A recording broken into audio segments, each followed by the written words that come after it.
अस्सलाम वालेकुम। अबरार रशीद आपकी खिदमत में एक मरतबा फिर हाजिर। और इससे पहले कि मैं अपने असल मौजू जो कि इस वक्त एविएशन इंडस्ट्री, जिसे हम ये भी कह सकते हैं कि फ़ज़ाई सनत या शहरी हवाबाजी की सनत, जो भी आप इसको नाम लें, हवाबाजी की सनत कह लें, तो वो उसमें हज़ारों की तादाद में अब नौकरियां अवेलेबल हैं, मुलाजमतें अवेलेबल हैं UAE के अंदर।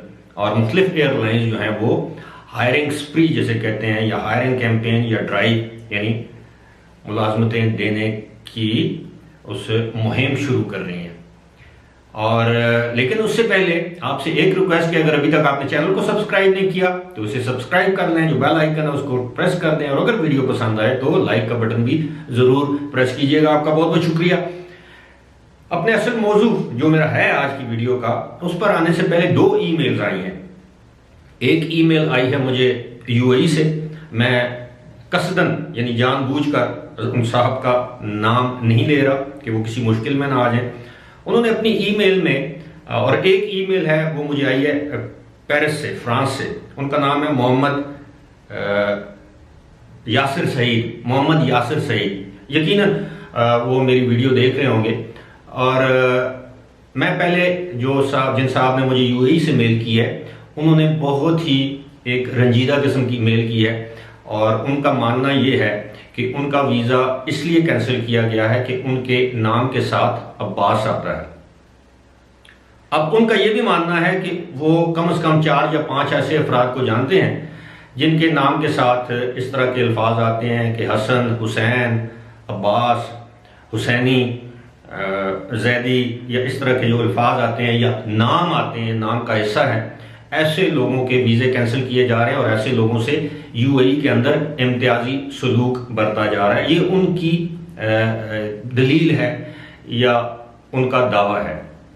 मैं इन साहब से, जो मेरे यकीनन फॉलोअर हैं, व्यूअर हैं, और उनकी तस्वीर अगर उनकी अपनी है, वो जो ईमेल पर आ जाती है उनके अकाउंट के साथ, तो वो काफ़ी यंग है, मेरे बरखुरदार हैं।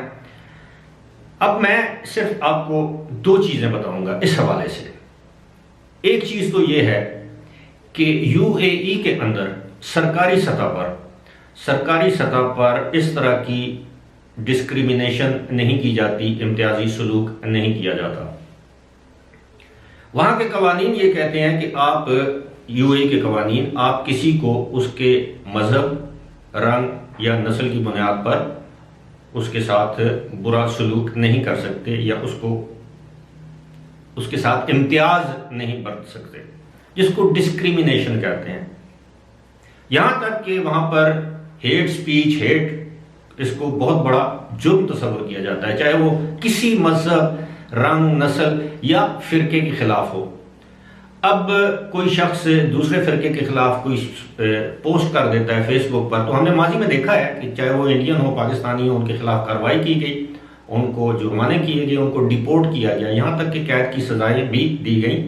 लिहाजा ये वहाँ पर जुर्म तस्वर किया जाता है। लेकिन निचली सतह पर अगर एक शख्स दूसरे शख्स के साथ किसी मजहब, रंग, नस्ल या फिरके की बुनियाद पर कोई नफरत करता है, तो वो दुनिया के हर मुल्क में इस तरह के लोग पाए जाते हैं। लेकिन बात वही है कि ये गैर कानूनी है। पाकिस्तान में आप देख लें, मैं किसी मसलक का नाम नहीं लेता, एक मसलक वाले लोग दूसरे मसलक वाले लोगों को काफिर कहते हैं, कुफ्र का फतवा लगा देते हैं, या उनसे नफरत करते हैं, उनको तज़यीक़ का सामना करना पड़ता है। तो लिहाजा मैं आपकी बात से इस हद तक तो एग्री कर सकता हूँ कि शायद वहाँ की जो निजी कंपनियां हैं वहाँ पे कोई तफरीक बरती जाती हो, लेकिन हुकूमती सतह पर अभी मैं आपको बताऊं कि 2 या 3 दिन पहले मेरे एक जानने वाले हैं, वो उनके नाम के साथ जैदी आता है, हसन अब्बास जैदी। अब बज़ाहिर तो अगर जिस तरह मैं आपकी बात पर यकीन करूं तो इसका मतलब तो ये हुआ कि उनको तो फिर UAE का वीज़ा नहीं मिलना चाहिए था, लेकिन उनको मिल गया है। अलबत्ता ये कहा जा सकता है वो इस तरह के नाम के साथ जो लोग हैं उनको अच्छी मुलाजमतें, किसी सिक्योरिटी के इदारे में मुलाजमतें कसदन ना दी जाती हों, शायद उनकी कोई एक मख्फी पॉलिसी हो, लेकिन जिसका मेरे पास सबूत नहीं है। अब आते हैं जनाब जो मेरे व्यूअर हैं जिन्होंने पेरिस से मुझे ईमेल की है, जिनका नाम मोहम्मद यासिर सईद है, और उन्होंने ये मुझे मेल की है कि जी 5 साल जो वीज़ा है, क्या उसके लिए वो अप्लाई करना चाहते हैं पेरिस से। तो उसके ऊपर मैं एक पहले वीडियो बना चुका हूँ तफसील के साथ, लेकिन उनकी इस ईमेल का मैंने जवाब भी दे दिया है। ये मैं इसलिए जिक्र कर रहा हूँ उनके इस ईमेल का कि और लोगों के जहनों में इस तरह का कोई सवाल हो तो उनको इस सवाल का जवाब मिल जाए। वो ये है कि इन्होंने पूछा है कि क्या ये ज़रूरी है, मैंडेटरी है, लाजमी है कि जो जिस शख्स के पास 5 साल का मल्टीपल टूरिस्ट वीज़ा हो यूएई का, उसको हर 6 महीने बाद वहाँ पर एंट्री करना होगी। ऐसा हरगिज़ नहीं है। ये जो पाबंदी है, यह शर्त है, ये सिर्फ यूएई के रेजिडेंस वीजा होल्डर्स के लिए है कि वो यूएई से 6 महीने 180 दिन बाहर रह सकते हैं, उससे ज्यादा नहीं। 180 दिन के अंदर अंदर उनको दोबारा यूएई में एंट्री देना होती है।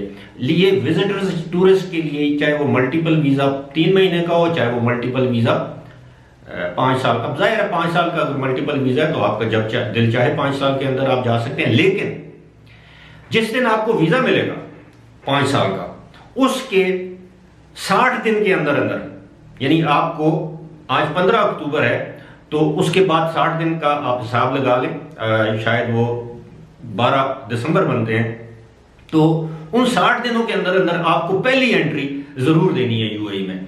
बाकी इसमें और कोई शराइत नहीं है। अगर आपको वीजा मिल गया तो वो 5 साल के लिए वैलिड होगा।